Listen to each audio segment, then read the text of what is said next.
So today on Tank Talk, I want to talk to you about this aquarium right here. So this is on the bottom of my rack here are 20-gallon long aquariums. I just love a 20-gallon aquarium. I started out with 10-gallon, too small. They're great for breeding and grow out, but if you're going to aquascape or you're going to try and build a community tank or a planted tank, I recommend the minimum you get is a 20-gallon tank. Anyway, I digress.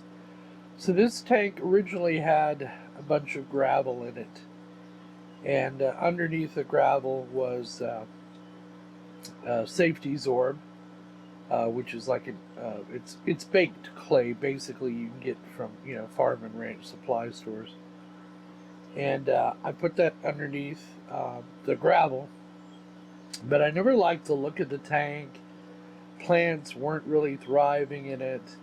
They don't like growing in gravel, even though there's a substrate underneath.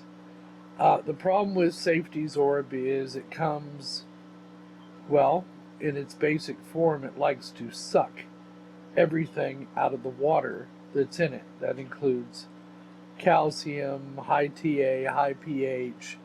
It loves to absorb all of that into it until it's full and can take no more. And that's why it makes such a good substrate, because it can absorb all those nutrients and all of the different minerals needed for plant growth in a healthy tank.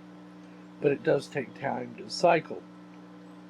So what I decided to do is to take the guppies that were in this tank and move them to a 10-gallon tank, a grow-out tank. It was a small bunch of fish. And instead create a tetra tank. And I got convinced to go with tetras because I like community fish, and a tetra is a community fish. They're fairly calm and get along with other fish. They're not known to be nippers like tiger barbs and that kind of thing. So I went to my local pet store, locally owned pet store, and was talking with the kid there and talked about his experience with tetras. And they had a really nice selection of, I don't even remember the name of these tetras I bought. If I was push come to shove, I could look them up. But those of you that know fish better than I do will be able to recognize and identify them. So I got some assorted tetras, and they were out of neon tetras. And it was a Friday, and Friday was consequently their fish day. It's when they received new stock. So they had boxes of fish sitting in the aquarium, main display area, and they were unboxing them. And the kid came across a bag of the neon tetras and said, "Oh yeah, I'll get you 6 or 8 of these out of this bag, and you could take them today." And I was like, well, those just came in. I assumed they quarantined their fish. Evidently, it's not the case, because he yanked about 6 of them out of a bag and popped them into another bag for me. And they appeared to be fine, healthy, whatnot. All of these fish did. All the tetras, and I had some beautiful fish in here. And within a day or two, I noticed they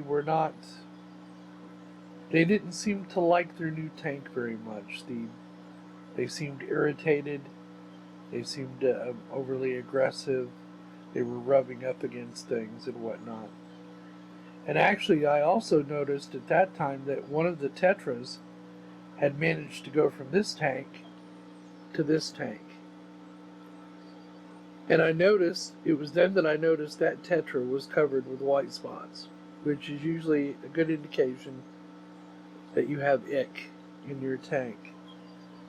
So I looked carefully back over at this tank, and certainly, of course, being Unky Joe, the tank had ick. Oddly enough, not a single guppy in this tank got infected with ick. Not one. Didn't lose one fish. Not one fish got spots on it. The neon tetra that was in this tank died a day later. I didn't get to it soon enough. And then the great die-off began in this tank, starting with some of the tetras, some of the, basically, if I can zoom in or find the little guy, some of them are hiding. You see, I've got some guppies back in here, but one of the species of tetra in here, I had 4 or 5 of them. There he is, right down there. So it's not a good view, but that's a single one I have left now of those tetras. And then I have these bigger tetras here. They all survived. None of them ever developed the white spots on them, or looked like they had gotten nick at all. You'll see my neon tetra is now, it's a beautiful fish. Look how he's colored up. This fish has no spots on him anymore. So what I did to get rid of it was not throw a bunch of medicine at it, but instead I followed Father Fish's method, and among others, and he's not the only one who figured this out, but I raised the temperature of the tank to about 87 degrees, and I left it at that temperature. This is why it's important to have a heater. Either have a heater on your tank at all times, or have one available in the event, not so much that the weather gets cold, but that you need to treat your fish for ick, because I will tell you, I kept the tank at 87 degrees for 4 days. I did lose a bunch of fish because I didn't catch it early enough, but the fish that I had left that were infected, as you saw that one neon tetra right there, and he's playing around with the guppies right now, before he was hiding all the time, he's feeling much better, and all I did was raise the temperature for 4 days. Now I've currently lowered the temperature back down, but it's still running at about 82 degrees Fahrenheit. The fish are eating. I kept feeding them the whole time.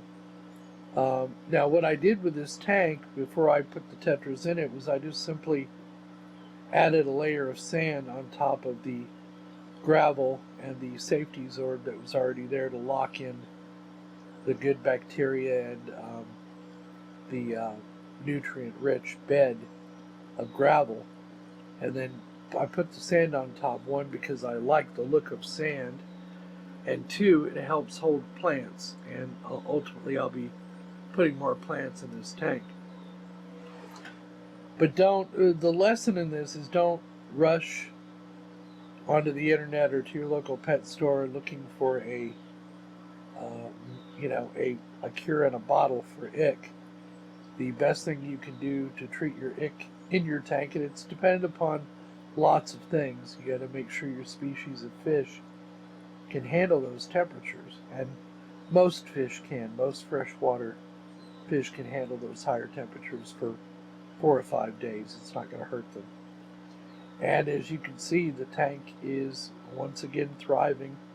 I've culled a bunch. I haven't culled these guppies, but I've taken a bunch of my really pretty prize guppies, the males, and I've put them into this bachelor tank. And you can see some of the iridescent colors on these. There's a red-tailed guppy, black and red tail. I don't even know what they call that, but it's a beautiful fish.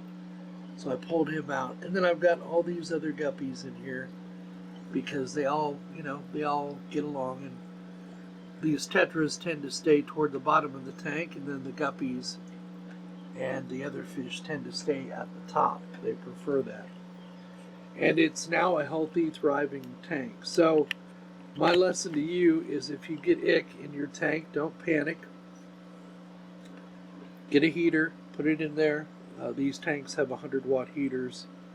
As you can see, here's all the heater controls. They're plugged in down below. And I raised the tank up to 87, 88 degrees for 4 days, and then lowered it down, back down to 82 for 2 days, and then the ick falls off of them and then falls onto the gravel or sand. And if it doesn't find a new host within 4 days, it's dead. Its life cycle is broken. So, and then keeping the aquarium temperature back up Again, the heat is not going to hurt your fish. It's not.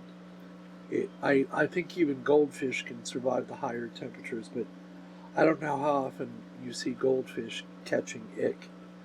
And I don't blame the pet store. That's one other thing I want to be clear about. I chose to take those neon tetras. It should have insisted, no, I'll wait and come back and get those. But I love neon tetras and I wanted to put them in the tank, and lesson learned. So I'll get some more of them, but I'll get some that have been quarantined and been in their tanks for about a week before I bring them back home. And this just also goes to show you that if you get, that's also why I put an air stone in the tank, because there's less, the warmer water holds less oxygen. So I wanted to make sure that that water, the surface of the water was getting agitated so it could bring in plenty of oxygen.